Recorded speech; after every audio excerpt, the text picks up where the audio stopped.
இலங்கை வரலாற்றில் தண்டனை பெறப்போகும் முதலாவது முன்னாள் ஜனாதிபதி ரணிலாம் தப்பிப்பதற்கு பெரும் சதி. மன்னார் குருசு நகர் பகுதியில் தொடரும் குப்பை எரிப்பு, வீடுகளை விட்டு வெளியேறும் மக்கள்.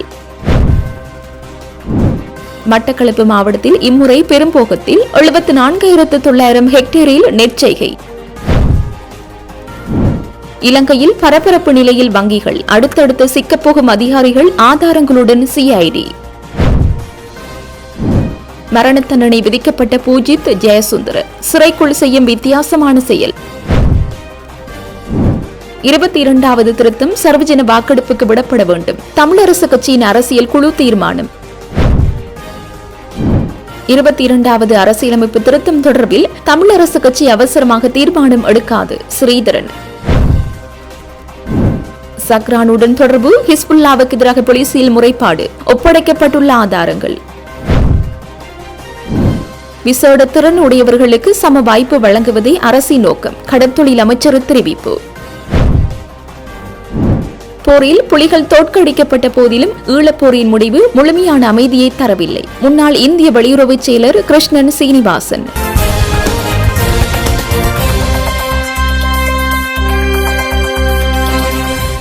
நாட்டில் அரசாங்கத்திற்கு எதிராக மேற்கொள்ளப்படும் எதிர்க்கட்சியினரின் சதிகளின் பின்னணியில் முன்னாள் ஜனாதிபதி ரணில் விக்ரமசிங்கவே இருக்கின்றார் என ஜனநாயக தேசிய அமைப்பின் தேசிய அமைப்பாளர் நிருக்ஷகுமார் தெரிவித்துள்ளார். ஊடகங்களுக்கு கருத்து தெரிவிக்கும் போது அவர் மேற்கண்டவாறு குறிப்பிட்டார். தொடர்ந்தும் தெரிவிக்கையில், ரணில் விக்ரமசிங்க மீது நிதி முறைகேடு தொடர்பான பாரிய குற்றச்சாட்டுகள் உள்ளன. நீதிமன்ற விசாரணைகளின் மூலம் இந்த குற்றச்சாட்டுகள் நிரூபிக்கப்பட்டவருக்கு தண்டனை வழங்கப்பட்டால் இலங்கை வரலாற்றிலேயே தண்டனை பெற்ற முதல் முன்னாள் நிறைவேற்று அதிகாரமிக்க ஜனாதிபதியாக ரணில் விக்ரமசிங்க மாறுவார். அந்த தண்டனையிலிருந்து தப்பிப்பதற்காகவே சஜித் பிரேமதாச, நாமல் ராஜபக்ச மற்றும் சட்டத்திறனிகள் சங்க தலைவர் ஆகியோரை பகடைக்காயாக ரணில் பயன்படுத்தி வருகிறார் என்று குறிப்பிட்டுள்ளார்.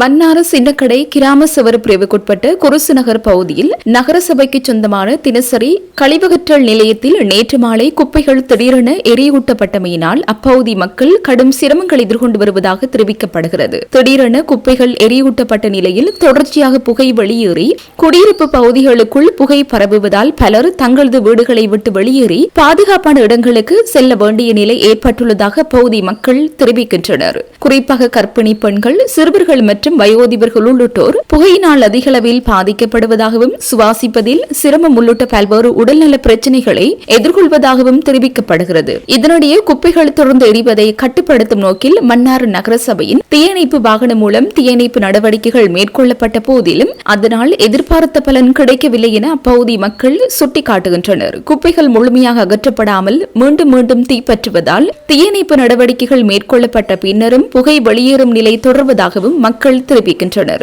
மேலும் பொலித்தீன் உள்ளிட்ட பல்வேறு கழிவுகள் எரிக்கப்படுவதால் உருவாகும் புகை சுற்றுச்சூழலுக்கு பாதிப்பு ஏற்படுத்துவதுடன் குடியிருப்பாளர்களின் அன்றாட வாழ்க்கையையும் பெரிதும் பாதித்து வருவதாக தெரிவிக்கப்படுகிறது. பல ஆண்டுகளாக தொடரும் இந்த பிரச்சினைக்கு இதுவரை நிரந்தர தீர்வு காணப்படாத நிலையில் மன்னார் நகரசபை மற்றும் சம்பந்தப்பட்ட அதிகாரிகள் உடனடியாக தலையிட்டு குப்பை எரிப்பை முற்றாக தடுத்து முறையான கழிவு முகாமைத்துவ நடவடிக்கையை முன்னெடுக்க வேண்டும் என்று அப்பகுதி மக்கள் கோரிக்கை விடுத்துள்ளனர். தொடர்ச்சியாக வெளியேறும் புகையால் மக்கள் வீடுகளை விட்டு வெளியேறும் நிலை ஏற்பட்டுள்ள போதிலும் தீயணைப்பு நடவடிக்கைகள் மட்டுமே மேற்கொள்ளப்படுவதால் பிரச்சனையின் அடிப்படை காரணம் தீர்க்கப்படவில்லை என மக்கள் கவலை தெரிவிக்கின்றனர். சின்னக்கடை பிரதேசத்தில் இருக்கிற ஆடியஸ் பகுதியில் இருக்கிற குருசு நகர் பிரதேசம், இந்த பிரதேசத்துல ஜூசி இருக்குது. ஜூசி இந்த குப்பைகளை துப்புரவு செய்து பசலை தயாரிக்கிற வேலை திட்டம் தான் இதனுடைய வேலை திட்டம் என நான் அறிஞ்சிருக்கேன். ஆனால் இங்க மன்னார் மாவட்டத்தில் இருக்கிற எல்லா விதமான குப்பைகள், குறிப்பா பொலித்தீன், உட்காத பொருட்கள் எல்லாத்தையும் கொண்டு இந்த பகுதியில போடப்படுது. இந்த பிரதேசத்தை 5 வருஷம் நான் இருக்கிறேன். ஒவ்வொரு வருஷம் ஏதோ ஒரு தங்களுக்கும் இந்த குப்பை எரித்தலுக்கு சம்பந்தம் இல்லாத போல எரித்து விட்டு போட்டு நைஸா இருக்கிறதும் இந்த ஏரியாவில் இருக்கிற பச்சை குழந்தைகள், கை குழந்தைகள், கர்ப்பிணி தாய்மார், வயோதிபர்கள், நோயாளி, அஸ்மா நோயாளிகள் தான் இருக்கிறோம். இவியல் தான் பாதிக்கப்பட்டு இருக்கிறோம். இவியலுக்கும் இந்த குப்பை எரித்தலுக்கு சம்பந்தம் இல்லாத போல அந்த ஜூசி இருக்குது. அடுத்தது இப்ப நாங்கள் ஒரு மணத்தியாலமா இந்த குப்பைகள் எரிஞ்சு கொண்டே இருக்குது. நாங்கள் ஜிஎஸ் ரகம் டிஎஸ் அனர்த்த முகாமைத்துவத்துக்கு நாங்கள் அறிவிச்சிருக்கோம். அவர்கள் அனுப்புற இந்த பவுசர் ஒரு சின்ன குப்பை மேடத்தான் எரிக்க காரணமா இருக்கு. இது ஒரு பரந்த எனக்கு ஒரு 10 ஏக்கருக்கு மேலான பிரதேசத்துல இந்த குப்பையை கொட்டப்பட்டிருக்கு. இதுல நேரடியா சம்பந்தப்பட்டாங்க நேரடியா வந்து பார்த்து இதுக்கு ஒரு சரியான தீர்வு தர்ற பட்சத்துல இங்க மக்கள் வாழலாமே ஒழிய இல்லாட்டி வாழ முடியாத மக்கள் வேற எங்கேயாவது பிரதேசத்துக்கு இடம்பெயர்ந்து தான் போகணும். இங்க 20-30 வருஷமா வாழ்ந்து கொண்டிருக்கிற மக்கள் இருக்கிறோம், பூர்வீக குடிமக்களும் இங்க இருக்கிறோம்.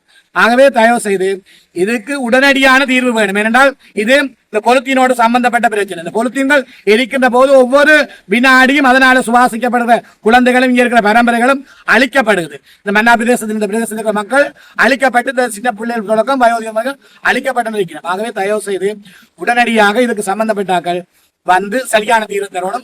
இந்த பகுதியில இந்த குப்பை மேடு இருக்கக்கூடாது. ஏன்னா இதுல தாராளமான 300-350 குடும்பங்கள் வாழ்ந்து கொண்டிருக்குது.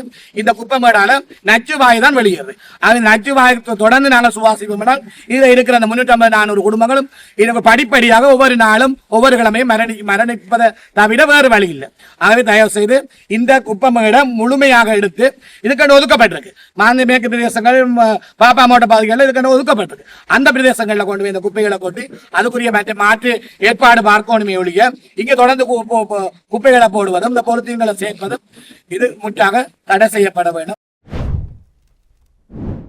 இலங்கையின் முன்னணி வங்கிகள் சிலவற்றின் முக்கிய அதிகாரிகளை கைது செய்வதற்காக குற்றப்புலனாய்வு திணைக்களம் விசாரணைகளை ஆரம்பித்துள்ளதாக தெரிவிக்கப்படுகிறது. மிகப்பெரிய அளவிலான போதைப் பொருள் கடத்தல்காரர்களின் பண பரிவர்த்தனைகளை வங்கிகளூடாக மேற்கொள்வதற்கு வசதிகளை வழங்கியதாக கூறப்படும் அதிகாரிகள் தொடர்பிலே இந்த விசாரணைகள் முன்னெடுக்கப்பட உள்ளது. வெளிநாடுகளில் தலைமறைவாக இருந்த நிலையில் கைது செய்யப்பட்டு இலங்கைக்கு அழைத்து வரப்பட்ட மிகப்பெரிய அளவிலான போதைப் பொருள் கடத்தல்காரர்கள் சிலரிடம் தீவிர விசாரணைகள் மேற்கொள்ளப்பட்டது. இந்த விசாரணைகளின் போது வெளிப்பட்ட தகவல்களின் அடிப்படையில் குற்றப்புலனாய்வு திணைக்களம் இந்த விசாரணையை ஆரம்பித்துள்ளது. இந்த விசாரணைகளின் போது குற்றச்சாட்டுகள் முன்வைக்கப்பட்டுள்ள வங்கிகளின் முக்கிய அதிகாரிகள் சிலர் விரைவில் கைது செய்யப்பட உள்ளதாகவும் தகவல்கள் வெளியாகியுள்ளன. சர்வதேச போலீசாரின் ஊடாக சிவப்பு அறிவித்தல்களின் அடிப்படையில் கைது செய்யப்பட்ட மிகப்பெரிய அளவிலான போதைப் பொருள் கடத்தல்காரர்கள் சிலரிடம் பண பரிவர்த்தனைகள் மேற்கொள்ளப்பட்ட விதம் தொடர்பாக அதிகாரிகள் தீவிர விசாரணை நடத்தியுள்ளதாக சிரேஷ்ட அதிகாரி ஒருவர் தெரிவித்துள்ளார். குறித்த போதைப் பொருள் கடத்தல் பண பரிவர்த்தனைகளை சில வங்கிகளின் ஊடாக மேற்கொள்வதற்கு அந்த நிறுவனங்களின் உயர் அதிகாரிகள் தேவையான வசதிகளை வழங்கியுள்ளனர். பொதுவாக ஒருவர் வங்கியின் ஊடாக ஒரு கணக்கிற்கு அதிக அளவிலான பணத்தை மாற்றும் போது அதற்கான காரணங்களை விளக்கும் தகவல்களை சமர்ப்பிக்க வேண்டும். ஆனால் குறித்த போதைப் பொருள் கடத்தல்காரர்கள் கோடிக்கணக்கான ரூபாய் பணத்தை சில வங்கிகளின் ஊடாக பரிமாற்றம் செய்துள்ளமை விசாரணைகளில் தெரிய வந்துள்ளது. இந்த விடயங்களின் அடிப்படையில் வங்கிகளின் ஊடாக போதைப் பொருள் கடத்தல்காரர்களுக்கு பண பரிவர்த்தனைகளை மேற்கொள்வதற்கு தேவையான வசதிகள் வழங்கப்பட்டுள்ளது. வங்கி அதிகாரிகள் தொடர்பில் விசாரணை ஆரம்பித்துள்ளோம் என குற்றப்புலனாய்வு திணைக்களத்தின் சிரேஷ்ட விசாரணை அதிகாரி ஒருவர் வார இறுதி பத்திரிகைக்கு தெரிவித்துள்ளார். இவ்வாறான குற்றச்சாட்டுகளின் அடிப்படையில் ஏற்கனவே 3 தனியார் வங்கிகளுக்கு அதிரடி புகுந்த அதிகாரிகள் முகாமியாளர்களை கைது செய்திருந்தனர். இவ்வாறான நிலையில் எந்த நேரத்தில் யார் கைது செய்யப்படுவார்கள் என்ற அச்ச நிலையில் வங்கி அதிகாரிகள் உள்ளமை குறிப்பிடத்தக்கது. மரண தண்டனை விதிக்கப்பட்டுள்ள முன்னாள் போலீஸ் மா அதிபர் பூஜித் ஜெயசுந்தர சிறையில் தியானத்தில் ஈடுபட்டு வருவதாக சிறைச்சாலை வட்டார தகவல்கள் தெரிவிக்கின்றன. சிறைச்சாலை வளாகத்தில் அநேகமான நேரங்களில் சக்மன் பாவனா தியான நடையில் ஈடுபடுவதை காண முடிவதாக வெலிக்கடை சிறைச்சாலையின் மூத்த அதிகாரியொருவர் தெரிவித்துள்ளார். காலை வேளையில் சிறைச்சாலை அதிகாரிகளை சந்திக்கும் போது அவர் புன்னகையுடன் காலை வணக்கம் கூறி வாழ்த்துவதை வழக்கமாக கொண்டுள்ளதாகவும் அந்த அதிகாரி குறிப்பிட்டுள்ளார். உயிர்த்த ஞாயிறு பயங்கரவாத தாக்குதலை தடுக்க தவறியமை மற்றும் பொறுப்புகளை சரியாக நிறைவேற்ற தவறியமை குற்றச்சாட்டுகளில் குற்றவாளியாக அறிவிக்கப்பட்டு முன்னாள் பாதுகாப்பு செயலாளர் ஹேமஸ்ரீ பெர்னாண்டோ மற்றும் முன்னாள் போலீஸ் மா அதிபர் பூஜித் ஜெயசுந்தர் ஆகியோருக்கு மரண தண்டனை விதிக்கப்பட்டுள்ளது. எனினும் இருவருக்கும் சிறையில் புத்தகங்கள் வாசிப்பதற்கான வாய்ப்பு வழங்கப்பட்டுள்ளதாக சிறைச்சாலை தகவல்கள் தெரிவிக்கின்றன. ஜனாதிபதி செயலாளர் தொடர்பில் முன்வைக்கப்பட்டுள்ள குற்றச்சாட்டுகள் குறித்து உரிய நடவடிக்கை எடுக்குமாறு ஸ்ரீலங்கா பொதுஜன முன்னணியின் தேசிய அமைப்பாளரும் நாடாளுமன்ற உறுப்பினருமான நாமல் ராஜபக்ச ஜனாதிபதி அனுரகுமார திசாநாயக்கவிடம் கோரிக்கை விடுத்துள்ளார். குளியாப்பட்டியவில் நேற்று நடைபெற்ற பொதுக்கூட்டம் ஒன்றில் உரையாற்றிய நாமல் ராஜபக்ச இந்த கோரிக்கையை முன்வைத்துள்ளார். குறித்த குற்றச்சாட்டுகள் தொடர்பில் அரசாங்கம் உரிய நடவடிக்கை எடுப்பதன் மூலம் வெளிப்படைத்தன்மை மற்றும் பொறுப்புக்குரல் தொடர்பான தனது நிலைப்பாட்டை நிரூபிக்க முடியும் என்று அவர் சுட்டிக்காட்டியுள்ளார். திருடர்களை பிடிப்பது மற்றும் நேர்மையை உறுதி செய்வது குறித்து ஜனாதிபதி தொடர்ந்து பேசுகிறார். அந்த உறுதிப்பாட்டை நிரூபிப்பதற்கான ஒரு சந்தர்ப்பம் இதுவாகும் என்று தெரிவித்துள்ளார். ஜனாதிபதி செயலாளர் தொடர்பில் முன்வைக்கப்பட்டுள்ள குற்றச்சாட்டுகள் குறித்து என்ன நடவடிக்கை எடுக்கப்படுகின்றது என்பதை நாம் பார்த்துக் கொண்டிருக்கிறோம் என்று அவர் கூறியுள்ளார். தேர்தல் பிரச்சாரத்தின் போது விவசாயிகள், பட்டதாரிகள் மற்றும் இளைஞர்களுக்கு அரசாங்கம் வழங்கியிருந்த பல்வேறு வாக்குறுதிகள் எந்த அளவுக்கு நிறைவேற்றப்பட்டுள்ளன என்பது குறித்தும் நாமல் ராஜபக்ச கேள்வி எழுப்பியுள்ளார். நெல் கொள்வனவு விலை குறைவாக இருப்பதால் விவசாயிகள் பாதிக்கப்பட்டுள்ள நிலையில் அரிசியின் விலை அதிகரித்துள்ளதால் நுகர்வோர் பாதிக்கப்பட்டுள்ளதாக அவர் சுட்டிக்காட்டியுள்ளார். அத்துடன் பொதுமக்கள் எதிர்கொள்ளும் வரிச்சுமை, மின்சாரம் மற்றும் பொருள் விலைகளின் அதிகரிப்பு குறித்தும் அவர் கவலை வெளியிட்டார். தற்போதைய பொருளாதார சூழ்நிலையில் வர்த்தக நடவடிக்கைகளை முன்னெடுப்பது குறிப்பாக இளம் தொழில் முனைவோருக்கு மேலும் சிரமமாகியுள்ளதாகவும் அவர் கூறியுள்ளார். அரசு நிறுவனங்களை சார்ந்ததாக கூறப்படும் பாதுகாப்பு மற்றும் இணையவழி சம்பவங்கள் தொடர்பில் அரசாங்கம் மேற்கொள்ளும் நடவடிக்கைகள் குறித்தும் நாமல் ராஜபக்ச கேள்வி எழுப்பியுள்ளார். இச்சம்பவங்கள் தொடர்பில் முறையான விசாரணைகளை நடத்தி பொறுப்பு கூற வேண்டியவர்களை அடையாளம் காண வேண்டும் என்றும் வலியுறுத்தியுள்ளார். விவசாயிகள், பட்டதாரிகள், இளைஞர்கள் மற்றும் வர்த்தகர்களின் பிரச்சினைகளுக்கு தீர்வு காணுவதில் அரசாங்கம் கவனம் செலுத்த வேண்டும் என்றும் அரசியல் முரண்பாடுகளில் ஈடுபடுவதை தவிர்க்க வேண்டும் என்றும் அவர் தெரிவித்துள்ளார். அரசாங்கம் மோதல்களை ஒதுக்கி வைத்து மக்களுக்கு பணியாற்றுவதில் கவனம் செலுத்த வேண்டும். மக்கள் எதிர்பார்ப்பது தங்களது பிரச்சினைகளுக்கான தீர்வுகளை தவிர மேலும் அரசியல் முரண்பாடுகளை அல்ல என்று அவர் கூறியுள்ளார். கொழும்பு துறைமுகத்தில் கொள்கலன்கள் தொடர்பில் இடம்பெற்றதாக கூறப்படும் சம்பவங்களுக்கு எதிர்க்கட்சியே பொறுப்பு என்ற குற்றச்சாட்டையும் அவர் நிராகரித்துள்ளார். துறைமுகத்தின் செயற்பாடுகளில் தலையிடும் அதிகாரம் எதிர்க்கட்சிக்கு இல்லை என்றும் அவர் சுட்டிக்காட்டியுள்ளார். அனைத்து முறைகேடு குற்றச்சாட்டுகள் தொடர்பிலும் வெளிப்படையான விசாரணைகளை நடத்தி விசாரணைகளின் முடிவுகளின் அடிப்படையில் உரிய நடவடிக்கை எடுக்குமாறும் அவர் அரசாங்கத்திடம் கோரிக்கை விடுத்துள்ளார்.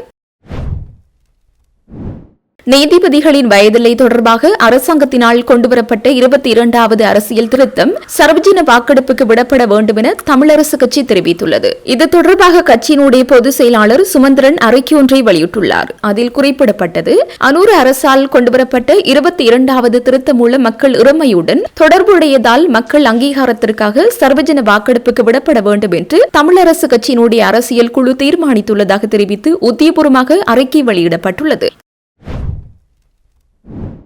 22வது அரசியலமைப்பு திருத்தம் தொடர்பில் அவசரமாக எந்த ஒரு தீர்மானத்தையும் எடுக்கப் போவதில்லை என இலங்கை தமிழரசு கட்சி நாடாளுமன்ற உறுப்பினர் சிவஞானம் ஸ்ரீதரன் தெரிவித்துள்ளார். நீதிபதிகளின் ஓய்வு பெறும் வயதை அதிகரிக்கும் நோக்கில் அரசாங்கத்தினால் முன்மொழியப்பட்டுள்ள 22வது அரசியலமைப்பு திருத்தம் தொடர்பில் கருத்து தெரிவிக்கையில் அவர் இதனை குறிப்பிட்டுள்ளார். இலங்கையில் 22வது அரசியலமைப்பு திருத்தம் முன்வைக்கப்பட்டுள்ள நிலையில் அதற்கு எதிராக 20க்கும் மேற்பட்ட மனுக்கள் உயர் நீதிமன்றத்தில் தாக்கல் செய்யப்பட்டுள்ளதாக தெரிவித்துள்ளார்.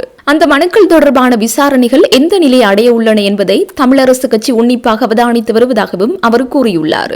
இது தொடர்பில் கடந்த வாரம் சூம் வழியாக கட்சியின் உயர்மட்ட குழுவினரும் நாடாளுமன்ற உறுப்பினர்களும் கலந்துரையாடியதாகவும் குறித்த கலந்துரையாடலின் அடிப்படையில் அரசியலமைப்பு திருத்தம் தொடர்பில் அவசரப்பட்டு எந்த ஒரு கருத்தையோ தீர்மானத்தையோ வெளியிடுவதில் என முடிவு செய்யப்பட்டுள்ளதாகவும் அவர் தெரிவித்துள்ளார். குறிப்பாக நீதிபதிகளின் ஓய்வு பெறும் வயதை அதிகரிக்க அரசாங்கம் முன்மொழியும் நிலையில் அதே நீதிபதிகளை குறித்த அரசியலமைப்பு திருத்தத்திற்கு எதிராக தாக்கல் செய்யப்பட்டுள்ள மனுக்கள் தொடர்பான தீர்ப்புகளை வழங்க உள்ளதாகவும் ஸ்ரீதரன் சுட்டிக்காட்டியுள்ளார். எனவே பொறுமையுடன் காத்திருந்து உச்ச நீதிமன்றத்தின் தீர்ப்பை அவதானிப்பதுடன் மக்களின் கருத்துக்களையும் ஆராய்ந்த பின்னரே 22வது அரசியலமைப்பு திருத்தம் தொடர்பில் கட்சியின் இறுதி தீர்மானம் எடுக்கப்படும் என்று அவர் தெரிவித்துள்ளார். அதுவரை இந்த விடயம் தொடர்பில் பொறுத்திருப்பதே தமிழரசு கட்சியின் தற்போதைய நிலைப்பாடு எனவும் அவர் மேலும் தெரிவித்துள்ளார்.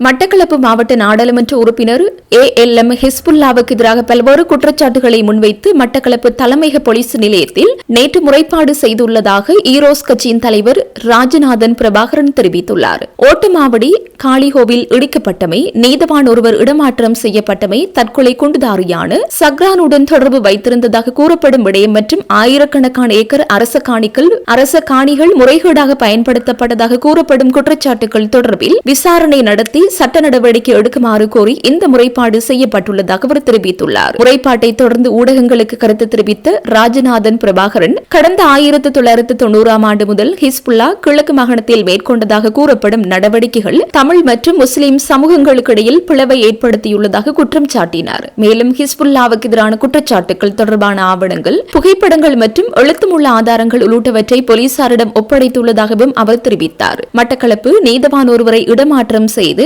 தனக்கு சாதகமான நீதவானை நியமிக்க நடவடிக்கை எடுத்ததாக கூறப்படும் குற்றச்சாட்டு தொடர்பிலும் விசாரணை நடத்துமாறு முறைப்பாட்டில் கோரியுள்ளதாக அவர் குறிப்பிட்டார். அத்துடன் ஓட்டமாவடியில் இருந்து காளிகோவிலை இடித்து அந்த இடத்தில் மீன் சந்தை மற்றும் பள்ளிவாசல் அமைக்கப்பட்டதாக ஹிஸ்புல்லா தெரிவித்ததாக கூறப்படும் விடயம் தொடர்பிலும் விசாரணை நடத்துமாறு கோரியுள்ளதாக ராஜநாதன் பிரபாகரன் தெரிவித்தார். தற்கொலை குண்டுதாரியான சக்ரானுடன் ஹிஸ்புல்லா தொடர்பில் இருந்ததாக முன்வைக்கப்படும் குற்றச்சாட்டு தொடர்பிலும் விசாரணை நடத்தப்பட வேண்டும் என முறைப்பாட்டில் கோரியுள்ளதாக அவர் தெரிவித்தார். மேலும் தனது அரசியல் அதிகாரத்தை பயன்படுத்தி மாவட்டத்தில் ஆயிரக்கணக்கான ஏக்கர் அரசு காணிகளை முறைகேடாக பயன்படுத்தியதாக கூறப்படும் குற்றச்சாட்டு தொடர்பிலும் உரிய நடவடிக்கை எடுக்குமாறு முறைப்பாட்டில் கோரப்பட்டுள்ளதாக அவர் குறிப்பிட்டார். இந்த முறைப்பாடு தொடர்பில் மாவட்ட குற்ற விசாரணை பிரிவினால் விசாரணைகள் முன்னெடுக்கப்படும் என போலீசார் தெரிவித்ததாகவும் அவர் தெரிவித்தார். இதேவேளை இந்த நடவடிக்கை முஸ்லிம் மக்களுக்கு எதிரானதல்ல எனவும் குறிப்பிட்ட ஒரு தனிநபருக்கு எதிராக முன்வைக்கப்படும் குற்றச்சாட்டுகள் தொடர்பிலான சட்ட நடவடிக்கைக்கான கோரிக்கை எனவும் அவர் தெரிவித்தார். தமிழ் மற்றும் முஸ்லிம் மக்கள் ஒன்றிணைந்து வாழும் கிழக்கு மாகாணத்தில் தனிநபர்களின் அதிகார துஷ்பிரயத்திற்கு எதிராக நடவடிக்கை எடுக்கப்பட வேண்டும் என்பதே தமது நிலைப்பாடு என்று அவர் மேலும் தெரிவித்தார். 2003ஆம் ஆண்டில் புலிகள் முன்வைத்த இடைக்கால நிர்வாக கட்டமைப்பை முன்னாள் ஜனாதிபதி சந்திரிகா பண்டாரநாயக்க குமாரதுங்க நிராகரித்ததால் பாராளுமன்றம் கலைக்கப்பட்டது. 2004ஆம் ஆண்டில் சுனாமிக்கு பிறகு மீண்டும் தொடங்க முயன்ற பேச்சுவார்த்தை உச்ச நீதிமன்ற தலையீட்டால் முடிவுக்கு வந்தது என தெரிவித்துள்ள முன்னாள் இந்திய வெளியுறவு செயலாளர் கிருஷ்ணன் சீனிவாசன் 2009ஆம் ஆண்டில் போரில் புலிகள் தோற்கடிக்கப்பட்ட போதிலும் போருக்கான அடிப்படை அரசியல் காரணங்களுக்கும் இனப்பிரச்சினைக்கும் இன்று முற்றுப்புள்ளி வைக்கப்படவில்லை என்றும் குறிப்பிட்டுள்ளார். தமிழ் விடுதலை புலிகளுடனான சமாதான பேச்சுவார்த்தையில் அரசு தரப்பு பிரதானியாக பங்கேற்றிய முன்னாள் அமைச்சர் பேராசிரியர் ஜி.எல். பீரிஸ் எழுதிய தி ஸ்ரீலங்கன் பீஸ் ப்ரோசஸ் என்ற நூலுக்கு இந்தியாவின் முன்னாள் வெளியுறவு செயலாளர் கிருஷ்ணன் சீனிவாசன் விரிவான ஆய்வை எழுதியுள்ளார். அந்த ஆய்விலேயே மேற்கண்டவாறு குறிப்பிடப்பட்டுள்ளது. இந்த நூல் 2002 தொடக்கம் 2004 அமைதி முயற்சியின் பின்னணியில் நடந்த அரசியலையும் சர்வதேச அழுத்தங்களையும் வெளிச்சத்திற்கு கொண்டு வந்துள்ளதுடன் 2002 முதல் 2004 வரை நடைபெற்ற அமைதி பேச்சுவார்த்தைகளில் இலங்கை அரசு தரப்பு குழுவின் தலைவராக பீரிஸ் செயல்பட்டதால் அவரது பதிவு தவிர்க்க முடியாத ஒரு வரலாற்று ஆவணமாக முன்னாள் வெளியுறவு செயலாளர் கிருஷ்ணன் சீனிவாசன் இதனை சுட்டிக்காட்டியுள்ளார். அந்த நூல் ஆய்வில் மேலும் குறிப்பிடப்பட்டுள்ளதாவது 1994ஆம் ஆண்டில் அப்போதைய ஜனாதிபதி சந்திரிகா குமாரதுங்க காலத்தில் தொடங்கி 1999ஆம் ஆண்டில் நோர்வே மத்தியஸ்தத்துடன் புதுவகம் பெற்ற இந்த அமைதி செயல்முறை ரணில் விக்ரம்சிங்கவின் ஆட்சி காலத்தில் தாய்லாந்து, ஜெர்மனி, ஜப்பான் உள்ளிட்ட நாடுகளில் 6 சுற்றுகளாக நடைபெற்றது. இருப்பினும் 2004ஆம் ஆண்டில் சுனாமிக்கு பிறகு பேச்சுவார்த்தை முடங்கி 2009ஆம் ஆண்டில் புலிகளின் எழுச்சியோடு போர் முடிவுக்கு வந்தது. இந்த பேச்சுவார்த்தை தோல்வியடைந்ததற்கான முதன்மை காரணங்களை கிருஷ்ணன் சீனிவாசன் சுட்டிக்காட்டுகிறார். விடுதலை புலிகள் பேச்சுவார்த்தையை தங்களது சர்வதேச அங்கீகாரத்திற்கான வழியாக மட்டுமே பார்த்தனர். கூட்டாட்சி முறைமை ஆராய்வதில் அவர்களுக்கு ஆர்வம் இருக்கவில்லை. அதேவேளையில் இலங்கை அரசும் ஒற்றையாட்சி அரசியமைப்பிலிருந்து விலகிச் செல்ல தயங்கியது. மேலும் தமிழ், சிங்கள மற்றும் முஸ்லிம் சமூகங்களின் முக்கிய பங்காளிகள் புறக்கணிக்கப்பட்டதும் ஜனாதிபதி சந்திரிகாவும் பிரதமர் ரணிலுக்கும் இடையிலான அரசியல் மோதல்களும் பெரும் பின்னடைவை ஏற்படுத்தின. அரசியலமைப்பு ரீதியான அதிகார பரவலாக்களுக்கு முன்னுரிமை அளிக்காமல் பொருளாதார சீரமைப்பிற்கும் சர்வதேச நிதி உதவிகளுக்கும் முன்னுரிமை அளித்தது குதிரைக்கு முன்னால் வண்டியை கட்டிய கதையாக அமைதி பேச்சுவார்த்தை மாறியது. புலிகளின் கட்டுப்பாட்டு பகுதிகளுக்கு நிவாரணம் அனுப்பி மக்களை பிரிக்க சந்திரிக்க முயன்ற நிலையில் ரணிலோ புலிகளை சமமான பங்காளியாக பார்த்தார். ஜனாதிபதியும் பிரதமரும் அதிகார பரவலாக்களில் ஒத்த கருத்து கொண்டிருந்த போதிலும் கட்சி அரசியலால் போர் நிறுத்த கண்காணிப்பு குழுவின் பலவீனம் புலிகளுக்கு சாதகமானது. நோர்வே நாட்டின் அணுகுமுறை விடுதலை புலிகளை ஒரு இறையாண்மையுள்ள அரசுக்கு சமமாக நடத்துவதாக அமைந்திருந்ததாக பீரிஸ் சாடியுள்ளார்.